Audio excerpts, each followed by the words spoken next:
کیا آپ جانتے ہیں کہ پرانے زمانے کے لوگ آج کے لوگوں کی نسبت اتنے تندرست اور توانا کیسے تھے؟ اور کیا آپ یہ بھی جانتے ہیں کہ آج کل کے جدید دور میں مشینوں سے کسی حد تک فائدہ ہونے کے ساتھ ساتھ انسانوں کی صحت کس حد تک متاثر ہو رہی ہے؟ ہمارے اہم موضوع کو جاننے کے لیے ویڈیو کو اینڈ تک لازمی دیکھیے۔ ایک نیک دل بادشاہ کسی ملک پر حکومت کرتا تھا۔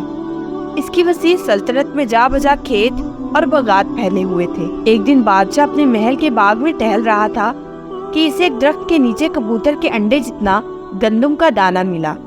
پہلے تو وہ حیران ہوا اور اسے پتھر سمجھا، مگر جب اس نے غور سے دیکھا تو وہ معلوم ہوا کہ وہ گندم کا دانہ ہے، جو موجودہ زمانے کے دانے سے کئی گنا بڑا ہے۔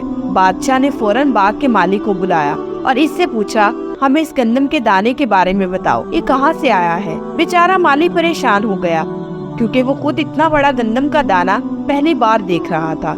اس نے جواب دیا، بادشاہ سلامت، میں نے ایسا دانہ آج سے پہلے کبھی نہیں دیکھا اور نہ اس کے بارے میں کبھی سنا ہے۔ شاید آپ کے وزیروں میں سے کسی کو اس کے بارے میں علم ہو۔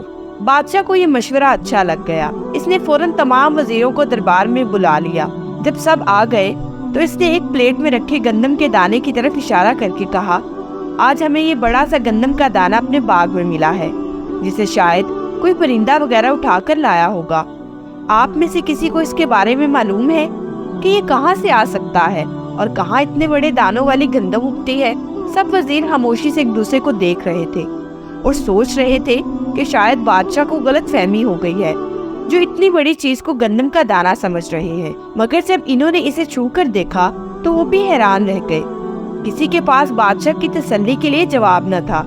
یہ دیکھ کر بادشاہ جھنجھلا گیا۔ اس صورتحال کو دیکھتے ہوئے اس کے ایک دانا اور زیرک وزیر نے اسے مشورہ دیا، بادشاہ سلامت، ہم سب وزیر امور سلطنت میں مصروف رہتے ہیں، اس لیے ہم نے کبھی اس طرف دھیان نہیں دیا۔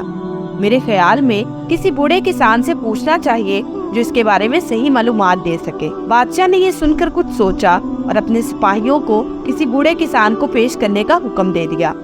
کچھ دیر بعد ایک نہایت بوڑھا آدمی دو لاٹھیوں کے سہارے بادشاہ کے پاس پہنچا۔ اس کے بال سفید ہو چکے تھے اور منہ میں دانت بھی نہیں تھے، آنکھیں بھی کمزور تھی۔ بادشاہ نے بوڑھے کو گندم کا دانہ دکھا کر پوچھا، بزرگوار، کیا آپ نے ایسی گندم کہیں دیکھی ہے؟ بوڑھے نے بڑی مشکل سے بادشاہ کا سوال سنا اور جواب دیا، نہیں، آپ میرے والد صاحب سے پوچھیں، شاید وہ کچھ بتا سکے۔ بادشاہ نے اس کے والد کو بلوا لیا۔ کچھ دیر بعد ایک اور بوڑھا آدمی ایک لاٹھی کے سہارے بادشاہ کے دربار میں آ گیا۔ اس کے سفید بالوں میں کچھ کالے بال بھی تھے، منہ میں بھی 2-4 دانت سلامت تھے، نظر بھی کچھ بہتر تھی۔ مجموعی طور پر وہ اپنے بیٹے سے ذرا بہتر حال میں تھا۔ بادشاہ اسے اس حالت میں دیکھ کر حیران ہوا اور پھر اسے گندم کا دانہ دکھا کر سوال کیا، بڑے صاحب، کیا آپ اس طرح کی گندم کے بارے میں جانتے ہیں؟ بوڑھے نے گندم کا دانہ دیکھا اور کہا، جناب، میں نے اتنا بڑا دانہ کہیں نہیں دیکھا۔ ہمارے زمانے میں گندم کا دانہ بڑا تو تھا، مگر یہ تو کافی بڑا ہے، شاید میرے والد آپ کو کچھ بتا سکے۔ بادشاہ نے بے چینی کے عالم میں اس بوڑھے کے باپ کو دربار میں بلوا لیا۔ کچھ دیر بعد ایک شخص بغیر کسی سہارے کے دربار میں داخل ہوا۔ اس کے سر کے بال آدھے سفید اور آدھے کالے تھے، منہ میں دانت بھی اپنے بیٹے اور پوتے سے زیادہ تھے، یعنی یہ بوڑھا صحت کے معاملے میں اپنے بیٹے اور پوتے سے کئی گنا اچھے حال میں تھا، حالانکہ یہ کافی بڑی عمر کا تھا۔ بادشاہ اسے دیکھ کر مزید حیران ہو گیا۔ اس نے بوڑھے کو گندم کا دانہ دکھا کر پوچھا، حضرت، کیا آپ نے ایسی گندم کہیں دیکھی ہے؟ بوڑھے نے گندم کا دانہ بڑے غور سے دیکھا اور پھر خوشی سے مسکراتے ہوئے بولا، جی ہاں بادشاہ سلامت۔ بادشاہ نے حیرانی سے اچھلتے ہوئے کہا، سچ؟